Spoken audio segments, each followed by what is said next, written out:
잘 지내셨죠? 많이 무덥습니다. 아, 우리 베드로전서는 계속해서 베드로전서가 쓴 배경이 있다고 그랬죠. 핍박과 고난 가운데 있는 그런 성도들을 위로하고 격려하기 위해서 이 고린도전서를 썼다고 말씀드렸습니다. 어떻게 그들을 격려하였습니까? 두 가지가 있었었죠. 첫 번째로는 우리가 누구인지를 알아라 하면서 계속해서 그들의 정체성들을 다시 한번 확인하고 회복하는 그런 말들을 그런 것들을 또 했고요.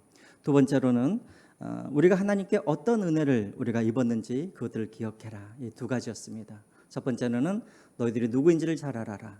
두 번째로는 너희들이 어떤 은혜를 받았는지 너희들이 그것을 잘 기억해라.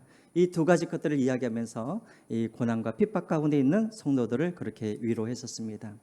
그래서 지난주에도 계속해서 베드로는 우리가 누구인지에 대해서 계속해서 이야기를 했었었죠. 방금 우리 권사님이 말씀하셨던 것처럼 첫 번째로는 우리는 누구인가? 신령한 집이다. 어떠한 신령한 집인가? 예수 그리스도를 모퉁이 돌로 하여서 그 위에 세워진 신령한 집이 바로 우리다라고 이야기를 합니다. 자, 왜 이야기를 합니까? 우리는 혼자가 아니라 우리는 서로 연결되어 있는, 그래서 서로 함께 격려하고 세워가고 사랑하면서 지어져가는 하나님의 교회, 하나님의 집이다. 이것을 이야기하고 있는 것이죠. 고난과 핍박을 우리 혼자서는 이겨낼 수가 없는 거예요.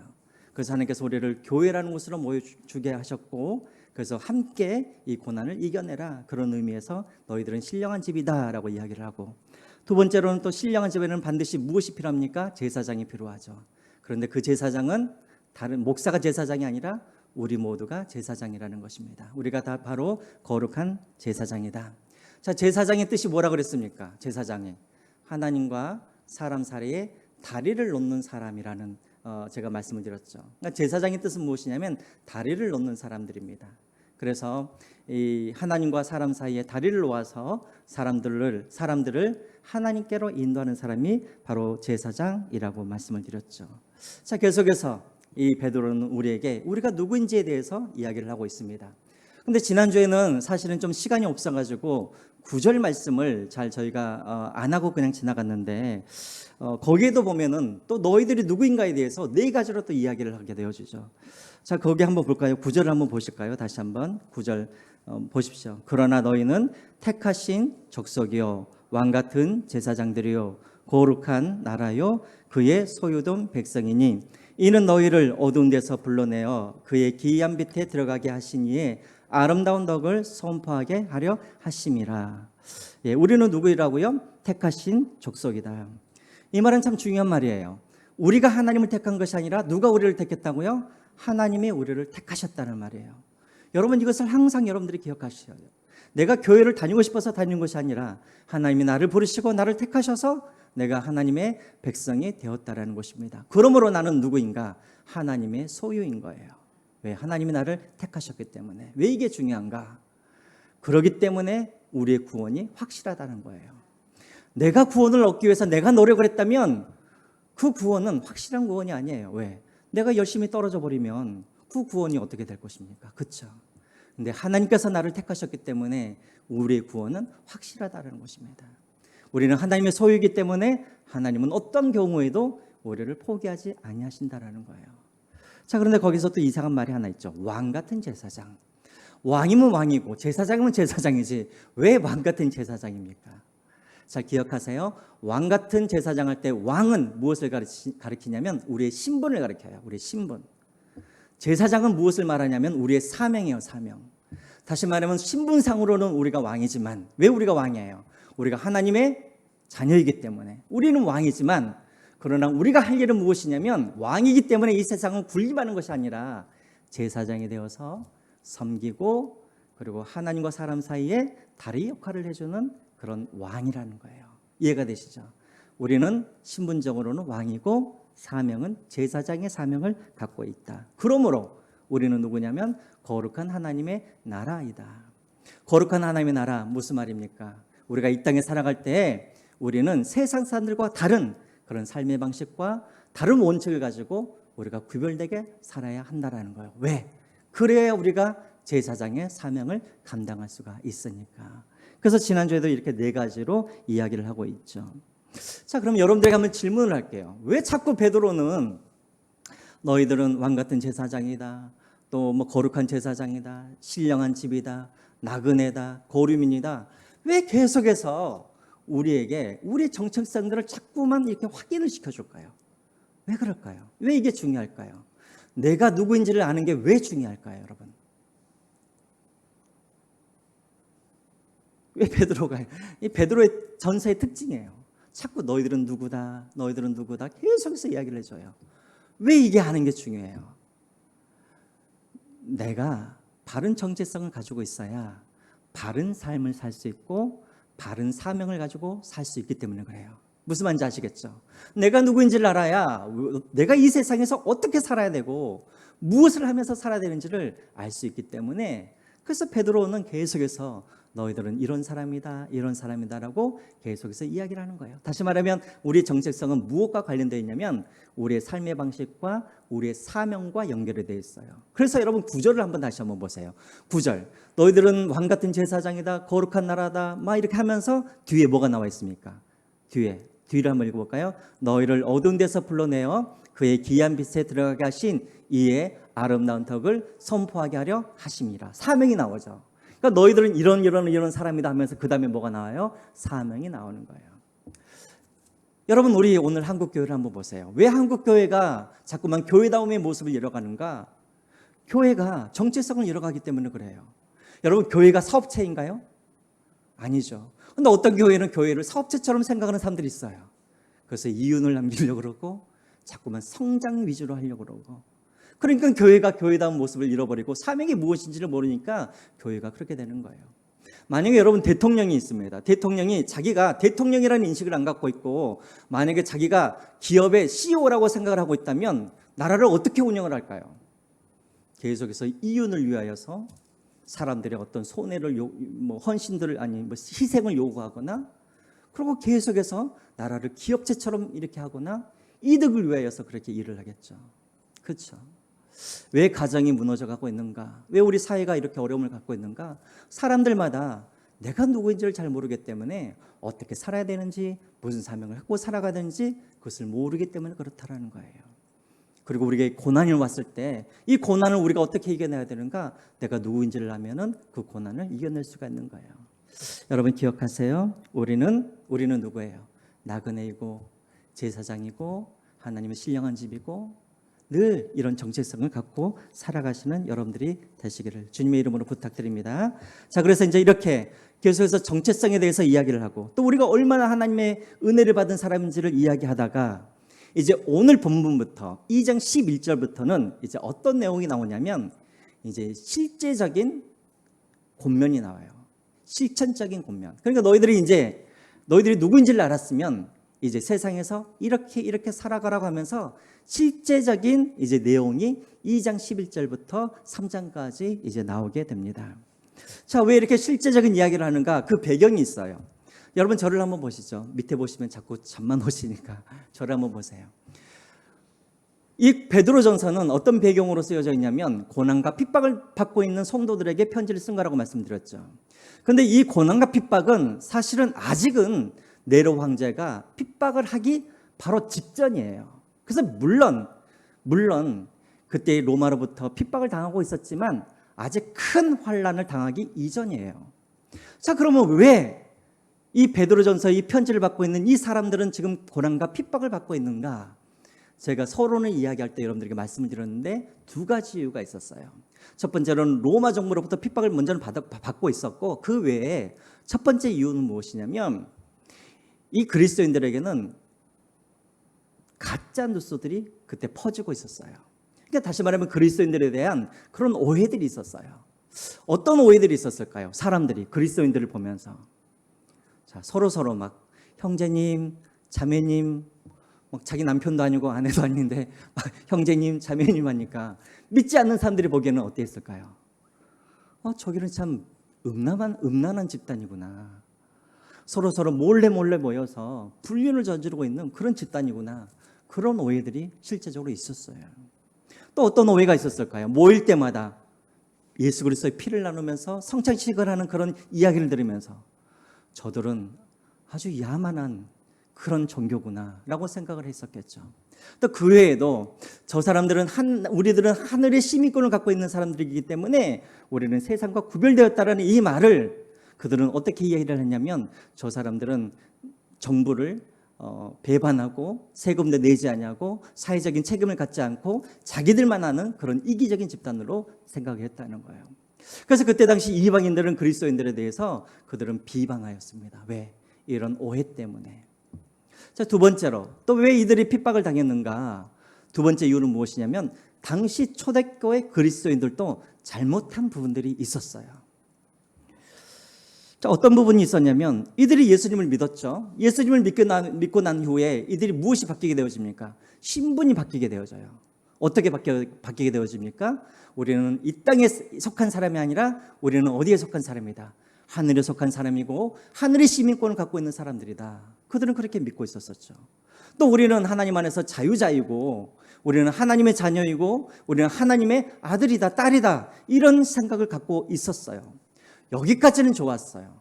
그런데 어떤 일들이 벌어지게 되어지냐면 그 다음에 아까도 말했던 것처럼 소문이 소문으로만 끝난 것이 아니라 실질적으로 세금을 안 내는 사람들도 있었어요. 왜?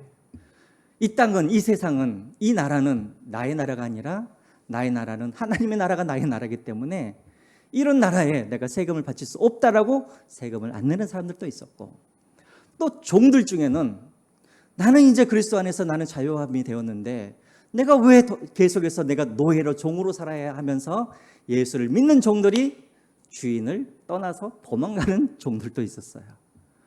또 부부 사이에서도 예수를 믿는 아내가 예수를 믿지 않는 남편에게 이혼을 요구하는 그런 경우들도 있었어요. 자, 어떤 문제가 있었냐면 복음을 전하는 사람들이 교리는 이야기를 했어요. 복음에 대해서는 이야기를 했지만 그러나 그 이후에 그리스도인들이 어떻게 살아가야 되는지에 대해서는 복음 전도자들이 이야기를 해주지 않았어요. 그러니까 사람들이 몰라요.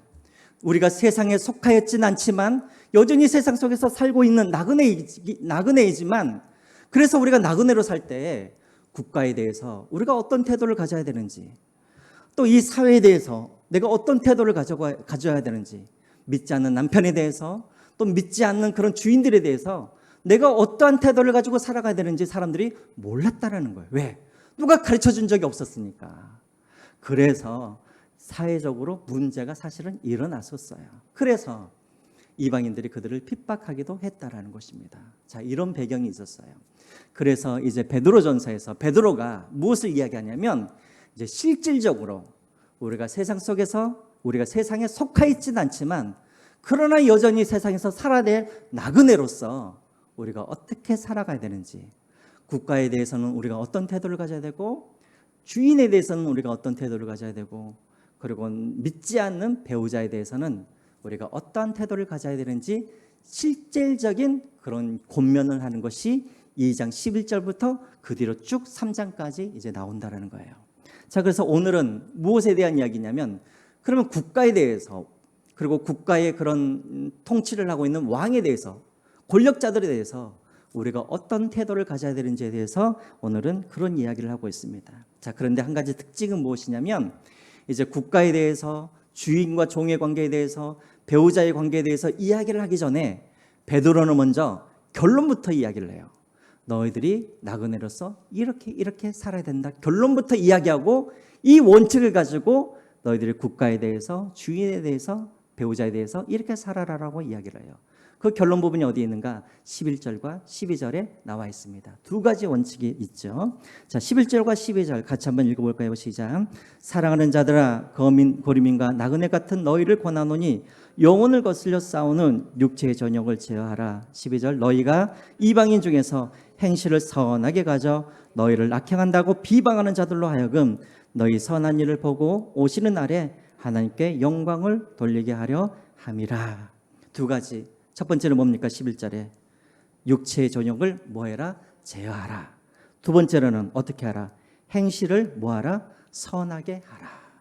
그래서 사람들이 가지고 있는 그런 너희들에 대한 오해, 그리고 그 오해로 인하여서 지금 너희들을 비방하고 핍박하고 있는데 이제 너희들이 선한 행위를 함으로 말미암아 오히려 너희들을 비방하는 사람들이 하나님께 영광 돌리도록 하여라 하면서 선한 행위를 하라라고 두 가지의 원칙을 줍니다. 그러니까 여러분 여기서 선한 행위를 한다라는 것은 알겠어요. 그런데 육체의 정욕을 제어하라, 이 말은 무슨 말일까? 왜 우리가 이 땅에서 나그네로 살아가는데 육체의 정욕을 제어하는 것이 중요할까요? 그래서 제어하다라는 이 말은 어법상으로 보면은 현재 분사형이에요. 다시 말하면 끝나는 것이 아니라 계속해서 제어를 해야 돼요. 한 번만 제어를 하는 것이 아니라 우리가 하나님께 가는 그 순간까지, 죽는 그 순간까지 계속해서 제어를 하라는 거예요. 무엇을? 육체의 정욕을. 그러니까 여러분들에게 질문을 할게요.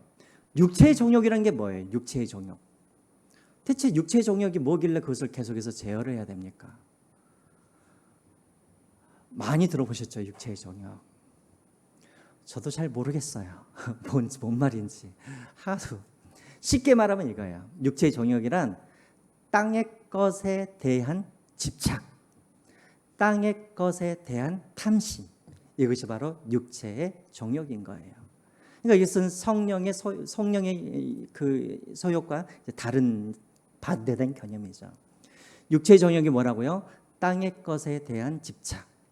무엇이겠어요? 돈에 대한 집착, 건강에 대한 집착, 명예와 권력에 대한 집착, 그리고 성공과 출세에 대한 집착, 이 땅에서의 그런 행복과 기쁨에 대한 그런 집착, 이런 집착을 어떻게 하라고요? 제어하라는 거예요. 자, 그럼 여러분들에게 또 질문을 할게요. 왜 우리가 이 땅에서 이 땅의 것들을 집착하면 안 될까요? 왜 안 되죠? 아니, 우리는 뭐 이 땅에 이 집안채 우리가 집착하면 안 됩니까? 또 건강 집착하는 게 잘못되었습니까? 또 성공과 명예와 이런 것들 집착하는 게 뭐가 잘못되어 있나요? 왜 그런데 제어하라 그래요? 왜? 네? 영원하지 않기 때문에. 예. 우리 정체성과 관련이 돼 있어요. 어떤 정체성? 우리는 나그네잖아요, 나그네. 나그네라는 말은 무슨 말이에요? 우리에게는 본향이 있단 말이에요. 어디에? 하늘의 본향이 있다란 말이죠. 우리 본향이 어디 갔죠? 하늘의 본향이 있어요. 다시 말하면 우리는 나그네로 살아가면서 사람들에게 무엇을 보여줘야 되냐면 이 땅에서의 삶이 다가 아니라 우리가 죽고 난 이후에 죽음의 문을 통과하면 영원한 천국이 있다라는 것을 우리는 나그네의 삶을 통하여서 세상 사람들에게 보여주어야 할 뭐가 있어요? 사명이 있는 거예요. 그런데 사람들한테는 우리에게는 천국이 있습니다, 나의 본향은 하늘입니다 라고 말은 하면서 삶으로는 돈에 집착하고 마치 이 땅에서 영원히 사는 것처럼 건강에 집착하고 출세와 명예에 집착하고 그런 모습을 보면서 사람들이 뭐라고 생각을 할까요? 아니, 저 사람은 말로는 이 땅은 잠시 잠깐 있다가 가는 곳이고 영원한 본향이 있다고 말을 하고 천국이 있다고 말을 하지만 행동하는 것을 보면 마치 이 땅에서 영원히 살 것처럼 탐욕을 부리고 집착하는 그 모습을 보면서 비난하겠죠. 그리고 그 사람들이 생각하겠죠. 저 사람의 행동을 보니까 천국이라는 곳이 없구나 라고 생각할 수 있잖아요. 그래서요. 우리가 나그네라고 한다면, 우리가 정말 나그네라고 한다면 이 땅에서 어떻게 살아가야 되는가? 육체의 정욕을 제어함으로써 우리의 삶을 통하여서 사람들에게 영원한 천국이 있다는 것을 보여주어야 하기 때문에 제어해야 한다는 거예요. 이해가 되시죠? 선한 행실을 하라. 이것은 당연한 말이죠. 우리가 선한 행실을 통하여서 하나님이 어떤 분이신지를 우리가 보여주면서 살아가야 한다라는 것입니다. 자, 그래서 이렇게 먼저 결론부터 이야기를 하고 그 뒤부터 이제 국가에 대해서 이제 오늘 13절부터 17절까지는 우리가 국가에 대해서 어떤 태도를 취해야 되는가에 대해서 나오게 됩니다. 자, 그럼 간단하게 우리가 살펴보죠. 자, 13절과 14절 우리 같이 한번 읽어보겠습니다. 시작. 인간의 모든 제도를 주를 위하여 순종하되 혹은 위에 있는 왕이나 혹은 그가 악행하는 자를 징벌하고 선행하는 자를 포상하기 위하여 보낸 총독에게 하라. 예. 인간의 모든 제도라는 게 뭐예요? 한 나라를 또 한 조직을 이끌어가게 하는 그런 어떤 조직, 또 법, 이런 것들을 말하겠죠. 그런 제도에 너희들이 순종하고, 제도에만 순종하는 것이 아니라 왕과 그리고 왕이 보내는 왕 밑에서 일을 하는 그런 총독들, 권력자들에게도 너희들이 순종하라라고 이야기를 하고 있습니다. 자, 이 말은 무슨 말일까요? 그때 초대교회에는 성도들 중에는 순종하는 사람들이 있었다 없었다? 있었다라는 거예요. 나는 이 땅에 속한 사람이 아니기 때문에 내가 굳이 왜 이 땅의 나라의 왕에게 그리고 그들의 제도에 내가 왜 순종을 해야 돼? 나는 하나님께만 순종하면 되지. 근데 여러분, 오늘날에도 그런 분들이 참 많이 있어요. 보면은 교회에서는 정말 순종을 잘해요. 하나님께 헌금도 잘 내고 봉사도 열심히 하고 다 잘해요. 근데 세상에 나가서는 세상 법을 지키지 않는 분들이 있어요. 교통법도 잘 안 지키고 그 다음에 세금도 잘 안 내려고 그러고 그런 분들이 있어요. 우리 교회는 그런 분들이 없지만 하나님께는 순종을 잘하는데 세상에는 순종하는 사람들이 꽤 있는 것 같아요. 그 중에 누가 있어요? 여호와 증인들도 그렇죠. 여호와 증인들도 뭘 안 하죠? 총을 안 짓겠다고 군대 국방의 의무를 하지 않잖아요. 하나님께는 그렇게 순종을 잘하면서 이 세상의 나라의 제도에는 순종하지 아니하는 모습, 그런 것들이 우리 안에 있다는 것입니다. 여러분들은 어떻습니까? 나라의 그런 왕과 대통령에게 잘 순종하고 계십니까? 잘 순종하고 계세요? 세금 잘 내고 계십니까? 도로교통법 잘 지키고 계세요? 요즘에 오른쪽 잘못 여러분들이 운전하시면 큰일 나요. 그렇죠. 근데 우리나라는 좀 심한 것 같아요. 과거에 문 대통령이 있었을 때 또 좋아하는 사람과 싫어하는 사람들이 있었고 또 윤석열 대통령이 또 세워졌습니다. 또 좋아하는 사람과 싫어하는 사람들이 있고 그래서 나는 이 대통령과 나는 안 맞아 하면서 또 순종하지 않는 그런 사람들도 있습니다. 근데 여러분 잘 보세요. 지금 베드로가 이 편지를 쓸 때 그때 당시 로마를 통치하던 왕이 누구였을까요? 황제가. 제가 누누이 이야기했죠. 베드로가 이 편지를 썼을 때 당시 로마의 황제가 누구였어요? 네? 네로였죠. 네로. 다 까먹으셨어요? 네로였어요. 근데 베드로가 이야기를 해요. 그런 왕에게 순종하라는 거예요. 네로는 참 악한 왕이잖아요. 악한 황제잖아요. 그렇죠? 자기의 친어머니를 살인한 사람이에요. 그 어머니는 또 어떤 어머니냐면 네로 자기 아들을 황제로 세우기 위해서 자기 남편을 죽이고 왕자를 다 죽이고 네로를 황제로 세운 사람이 어머니인데 그 어머니를 누가 죽이는가? 네로가 그 어머니를 죽여요. 얼마나 나쁜 왕이에요. 또 자기 부인도 죽여요. 왜? 다른 여자와 결혼을 하고 싶은데 이 부인이 있으니까 어떡해요? 그래서 부인의 생일날 부인을 죽여요. 그러니까 여러분 그때 당시에 로마 사람들도 사실은 네로를 싫어했었어요. 하물며 그리스도인들이 좋아할 리가 없죠. 그런데 베드로가 지금 뭐라 그래요? 그런 제도와 그런 왕에게 뭐 하라고요? 순종하라라고 그렇게 이야기를 하고 있다라는 거예요. 이거는 여러분 베드로만 이야기한 게 아니에요. 사도 바울도 그렇게 이야기를 합니다. 로마서 13장 1절 말씀 우리 한번 볼까요? 로마서 13장 1절 말씀 그 다음에 나와 있습니다. 안 넘어가요? 제가 할까요? 네, 같이 읽겠습니다. 시작. 각 사람은 위에 있는 권세들에게 복종하라. 권세는 하나님으로부터 나지 않음이 없나니 모든 권세는 다 하나님께 정하신 바라. 사도 바울도 똑같이 이야기를 해요. 너희들이 권세자들에게 복종을 하라. 그런데 왜냐하면 왜 복종을 하라는 거예요? 그 권세가 어디로부터 왔기 때문에 하나님으로부터 났기 때문에 또 그 권세는 다 누가 정하셨기 때문에 하나님께서 정하셨기 때문에 다시 말하면 어떤 왕 한 사람이 세워지는 것과 세워지는 것은 또 한 나라가 세워지는 것은 하나님께서 세우셨기 때문에 하나님께서 허락하셨기 때문에 하나님의 섭리 가운데 세워진 그런 권력자들이기 때문에 너희들이 순종하라는 거예요. 그 왕이 싫든 안 싫든 그 왕이 좋든 말든 이게 기준이 아니라 하나님께서 세우셨기 때문에 하나님의 권위를 인정하여서 너희도 순종하라는 거예요. 이해가 되시죠? 왕의 권위도 있지만 하나님의 권위에 순종하여서 왜? 하나님께서 세우셨기 때문에 그 하나님의 권위에 순종하여서 그 왕을 너희들이 순종하라라고 그렇게 이야기를 하는 거예요. 자, 여러분 저를도 한번 보세요. 우리 윤석열 대통령 어떻게 선거에서 승리했죠? 몇 %로? 거의 이재명 그 후보와 1%도 안 되죠. 0.7 몇 %로 이겼죠. 자, 그러면 우리가 야, 무슨 0.7 몇 %로 이겼어. 그게 무슨 대통령이야. 이렇게 하면 돼요, 안 돼요? 절대 안 되는 거예요. 그렇죠? 또 우리가 저 윤석열 대통령 아주 재수가 좋아서 붙었네.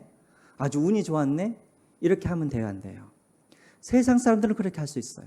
그러나 우리는 그렇게 하면 안 돼요. 왜? 그 대통령을 누가 세웠기 때문에? 하나님이 세우셨기 때문에. 그래서 우리가 윤석열 대통령을 좋아하든지 아니면 싫어하든지 상관없이 우리는 하나님의 권위를 인정하여서 하나님께서 세우신 대통령이기 때문에 우리는 그 권위를 인정하고 우리가 복종할 수 있어야 하는 거예요. 이해가 되시죠? 혹시 싫어하시는 분들 계시고 그래요. 그렇게 해야 한다라는 거예요. 누구를 위하여서? 12절에 보세요. 그 왕을 위하여서가 아니라 13절에 왕을 위하여서가 아니라 13절에 무엇을 위하여서? 주를 위하여서. 네. 주를 위하여서 복종하라는 거예요. 자, 여러분, 근데 이것이 참 중요한 거예요. 그럼 목사님, 만약에 그 대통령이 만약에 하나님의 뜻에 거스리는 어떤 행동을 한다던가 어떤 정말 도저히 용서할 수 없는 어떤 죄악을 범했을 때 그때도 우리는 그 대통령에게, 그 왕에게 우리는 순종을 해야 됩니까? 어때요, 여러분? 자, 예를 들어서 지금 대통령은 그럴 리가 없지만 그 다음에 이제 또 세워질 그 대통령이 만약에 우리 한국 교회를 향하여서 모든 종교들은 다 종교의 자유가 있습니다. 그러므로 이제 더 이상 다른 종교인들에게 전도하지 마십시오. 왜? 그들의 종교 자유를 침해해서는 안 됩니다라고 하면서 교회에게 전도를 못하게 하거나 또 이제 더 이상 우리나라에서는 더 이상 교회가 모여서 예배드릴 수 없습니다라고 이렇게 막았을 때 우리는 그러함에도 불구하고 우리는 그의 명령에 우리는 순종을 해야 됩니까? 하지 말아야 됩니까? 네? 하지 말아야 돼요. 네. 왜 하지 말아야 될까요? 그렇죠. 아까 제가 말씀드렸죠. 기준이 뭐예요? 주를 위하여예요. 그러니까 다시 말하면 내가 오늘 이 권력자의 말에 내가 순종하는 이것이 주를 위한 순종이면 순종을 해야죠. 근데 만약에 내가 오늘 권력자의 그런 명령에 내가 순종하였는데 이 순종의 결과가 하나님을 대적하는 그런 결과이거나 하나님을 대적하는 그런 순종이면 어떻게 해야 될까요? 그 순종은 하지 말아야겠죠. 자, 이해가 되시죠? 그래서 중요해요. 주를 위하여가 기준이 돼야 된다는 거예요. 그래서 여러분 한번 보시죠. 성경에도 보면은 출애굽기 1장에 애굽의 바로가 어떻게 합니까? 히브리인들의 그런 아기들을, 남자 아기들이 태어나면 다 죽이라고 산파들에게 명령을 하죠. 근데 산파들이 순종을 했어요, 안 했어요? 산파들이 순종을 안 하죠. 왜? 누구보다도 누구를 더 두려워했기 때문에, 바로보다도 여호와 하나님을 두려워했기 때문에 순종하지 않았죠. 왜요? 그들이 만약에 순종을 하게 되어지면 여기서는 하나님께 영광을 돌리는 결과가 나오는 것이 아니라 이 순종을 하게 되어지면 하나님을 반역하는, 대적하는 결과이기 때문에, 하나님을 대적하는 순종이기 때문에 그것은 거부하는 것이 마땅하다는 거예요. 자, 그래서 여러분 우리가 또 다니엘서도 보면 알고 있죠. 다니엘 1장에 다니엘이 왕이 음식을 먹으라고 했는데 그 음식 먹기를 어떻게 해요? 거부하게 되어지죠. 왕의 명령에 순종하지 않죠. 왜요? 하나님께서 금하신 음식을 주었기 때문에 또 이렇게 순종을 하지 않습니다. 또 6장에 보면은 어떻게 합니까? 왕이 아닌 다른 누구에게 기도하는 것을 금하십시오 했을 때에도 다니엘이 그것이 불법인 줄 알았지만 그거 어떻게 합니까? 또 하나님 앞에서 기도를 하죠. 왜요? 이렇게 순종을 하게 되어지면, 이 왕의 명령에 대해서 순종을 하게 되어지면 하나님께는 불순종이 되기 때문에, 그래서 그는 주를 위하여, 하나님을 위하여서 순종하는 길을 택하게 되는 것이죠. 자, 이것이 바로 기준이라는 거예요. 그러면 이제 여기서 그러면 우리가 순종을 하건 불순종을 하건 우리가 지켜야 할 원칙 하나가 있어요. 뭐냐면 15절이에요. 15절을 한번 같이 읽겠습니다. 시작. 곧 선행으로 어리석은 사람들의 무식한 말을 막으시는 것이라. 어떻게 하라고요? 선행으로. 그러니까 만약에 어떤 왕이, 어떤 통치자가 우리에게 불의한 것을 우리에게 요구했을지라도 우리가 그것을 이제 거절을 해야 되잖아요. 근데 그 거절하는 방법은 칼과 화염병과 돌이 아니라 어떻게 해요? 선한 행위로 그것을 거절을 해야 한다라는 것이죠. 그러니까 예를 들어서 여러분 사도행전을 한번 보시죠. 사도행전에도 보면은 사도들이 복음을 전하고 있는데 누가 그것을 막아요? 대제사장과 종교 지도자들이 더 이상 예수의 복음을 전하지 말라라고 했을 때 이들이 순종할 수 없어서 계속해서 그 일을 하죠. 자, 근데 사도들이 그 명령을 했을 때 어떻게 행동을 합니까? 니들이 뭐라고 막 하면서 돌을 던지거나 막 화염병을 던지거나 막 또 칼을 막 이렇게 빼들거나 그랬을까요? 아니에요. 그렇게 하지 아니하고 그냥 선한 방법으로 그냥 그렇게 또 이제 거역을 하죠. 그러고 나서는 결국 어떻게 합니까? 감옥에 가고 고난을 당하게 되어지죠. 그래요, 여러분. 그렇게 우리가 할 때 어떻게 선한 행동으로 해야 된다라는 것입니다. 그러면 어떤 것이 선한 행동인가? 16절과 17절에 그 예가 나와 있죠. 먼저 16절 같이 한번 읽어보겠습니다. 시작. 너희는 자유가 있으나 그 자유로 악을 가리는 데 쓰지 말고 오직 하나님의 종과 같이 하라. 우리는 하나님 나라에 속한 사람들이에요. 그리고 우리는 이 땅에서 나그네 같은 사람들이에요. 그래서 우리는 무엇이든지 할 수 있는 그런 자유가 있는 사람들이에요. 그런데 그 자유를 어떻게 사용해야 되는가? 조건이 있어요. 조건. 저를 또 한번 여러분 보시죠. 여러분 어항 속에 물고기가 있어요. 얼마나 답답해요. 그쵸? 어항 속에 있는 물고기 답답하잖아요. 그래서 여러분 그 물고기에게 자유를 주겠다고 그 물고기를 꺼내가지고 운동장에다가 확 던지면 그 물고기가 자유를 얻을 수 있을까요? 죽게 되어지죠. 그러니까 여러분 자유라는 것은 무조건 누리는 것이 아니라 항상 뭐가 있어야 돼요? 거기 안에 조건과 제한이 있는 거예요. 마찬가지예요. 우리 그리스도인들도 자유가 있어요. 자유가 있어요. 우리는 순종할 수 있는 자유도 있고 불순종할 수 있는 자유도 있어요. 또 우리는 어떤 자유가 있냐면 내가 가지고 있는 나의 물질, 또 나의 입, 또 나의 어떤 손과 발, 또 나의 어떤 재능들 내가 마음대로 사용할 수 있는 그런 자유가 있어요. 그런데 그것을 마음대로 사용하게 되어지면 그것은 자유가 아니라 그것은 방종이 되는 거예요. 항상 뭐가 있어야 되냐면 조건과 제한이 있어야 돼요. 그러면 어떤 조건과 제한이 있는가? 첫 번째로 16절에 뭐라고 되어 있습니까? 자유를 악을 가리는 데 쓰지 말고 라고 되어 있죠.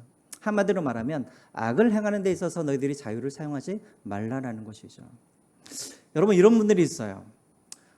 아니 목사님 이 입이 제 건데 제가 제 입으로 말도 못합니까? 막 이런 분들이 있어요. 그렇죠? 아니 저는 감정을 갖고 있는 사람이고 내 감정을 마음껏 그렇게 표현할 수 있는 자유가 있는데 아니 교회 안에서 내 감정 하나 내가 표현하는 것 이건 무슨 문제 있습니까? 또 내가 내 돈 사용하겠다 그러는데 내가 무슨 밥 한 끼에 1,000만 원을 사용하건 내가 밥 한 끼에 2,000만 원을 내가 쓰건 아니 내 돈 내가 쓰는데 그게 무슨 소용이 있습니까? 그게 무슨 상관이 있습니까? 이러면 대화인데요. 세상 사람들은 그렇게 할 수도 있어요. 그러나 그리스도인들은 그렇게 하면 대화인데요. 안 돼요. 왜? 그것이 다른 사람들에게 상처가 되어지고 다른 사람들에게 그것이 악이 되어지면 그것은 자유가 아닌 거예요. 첫 번째. 두 번째로는 어떻게 사용해야 되는가? 16절 뒤에 보십시오. 오직 뭐와 같이 하라? 하나님의 종과 같이 하라. 하나님의 종. 여러분 종은 어떤 사람들이에요? 종은 자기들이 마음대로 하는 사람들인가요? 아니죠.